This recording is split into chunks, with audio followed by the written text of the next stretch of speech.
L'exposition à la Galerie Mag est terminée, mais nous y étions et nous avons rencontré Olivier Gagnère, captivé par la matière porcelaine, une tradition qu'il ne cesse de revisiter, quelle que soit la manufacture en France ou dans le monde avec lesquelles il travaille.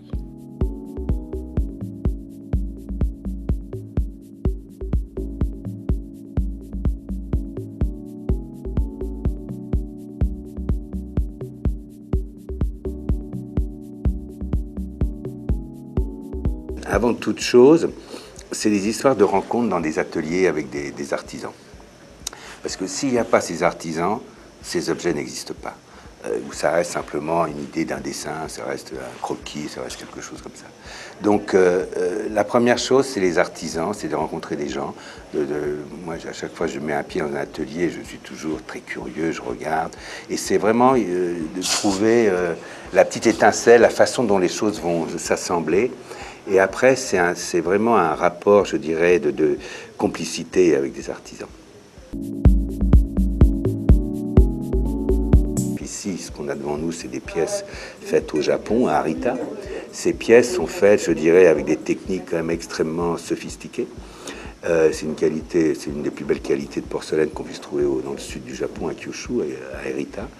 Et donc, c'est de se servir de cette technique, de ce savoir-faire, et je dirais de venir habiller une forme que je dessine avec ce savoir-faire. Sans avoir l'impression qu'ils font des efforts colossaux, ils vous font des choses absolument incroyables, mais en fait, c'est des tours de force vraiment extrêmement impressionnants. Ici, normalement, sur les arêtes qui sont relativement vives, les mailles s'affinent, donc le blanc devrait réapparaître. Et bien là, ils ont une ingéniosité de faire qu'on ne le voit pas. Ce travail sur le bleu et le blanc est signé par la designer japonaise Eiko Fukagawa. Arita, c'est le premier endroit où au Japon, on a fait des porcelaines avec 5 couleurs, c'est-à-dire 5 cuissons.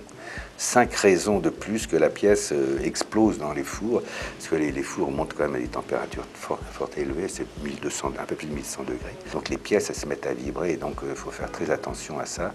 Donc c'est vraiment, je dirais, pendant tout le processus, aussi bien de la fabrication que de la cuisson, et la façon de faire redescendre les températures, ça demande une attention, je dirais, extrême. Genre, ça, c'est vraiment propre à la céramique.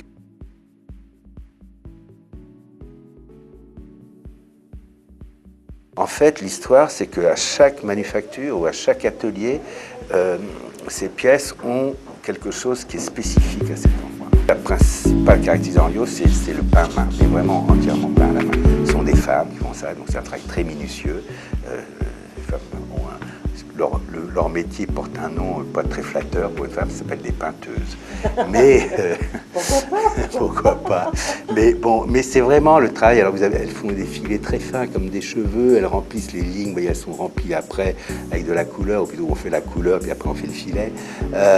Donc c'est des travails extrêmement minutieux. Alors tout ce travail, on l'a sur les petits bols, mais on ne le voit pas. Là, on l'agrandit, et puis je me suis servi de nouveaux coloris qui ont été développés à la manufacture Henriot, qui sont des couleurs en fait qui étaient un hommage à Gauguin, le séjour de Gauguin à Pont-Aven, qui est à côté, qui est pas très loin. Donc il y a ces violines, ces oranges, etc. Et puis vous avez Gien, où j'ai repris un motif très classique, très reconnaissable de Gien, qui est le grain de riz, qui sont normalement été fait tous les services d'assiette. Moi j'ai mis ça sur des objets. Ça, les pièces qu'on voit ici, ce sont des pièces qui sont faites en faïence, qui sont réalisées en Italie, à côté de Florence, dans un petit atelier familial. Ah, c'est pas japonais, ça? Non, non, ça c'est fait, c'est de la faïence, c'est fait en Italie, c'est fait dans un atelier père et fils travaillent ensemble, donc c'est une ambiance très, très, très agréable. Et c'est la même chose, c'est des gens qui sont très fiers de leur savoir-faire. Ils vous font des choses, alors c'est quelque part, c'est moins sophistiqué au niveau du matériau, mais au niveau de la technique, ça l'est. Ça, c'est indéniable. Et ce sont des gens, je dirais, très, très curieux, qui travaillent avec différents designers, ils ont leur propre production.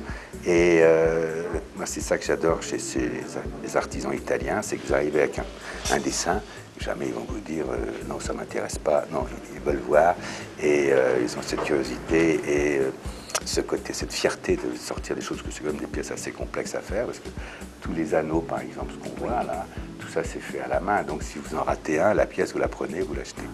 Donc c'est quand même un beau challenge de me faire toute la pièce comme ça. Mais c'est toute l'Italie, c'est-à-dire que c'est des couleurs flamboyantes, très méditerranéennes, très lumineuses, même s'il y a des noirs, mais ça claque. Oui. Et donc c'est le plaisir de faire chatoyer des couleurs, des oppositions, des mots. Et pour moi, c'était vraiment comment dirais-je, un amusement de faire chatoyer tout cela, quoi, en fait. Ça m'étonne. Et quel bonheur d'avoir ces petits chefs-d'œuvre chez soi pour que le quotidien soit un peu plus beau à chaque fois. Le beau, je vous le rappelle, est une énergie qui tire par le haut.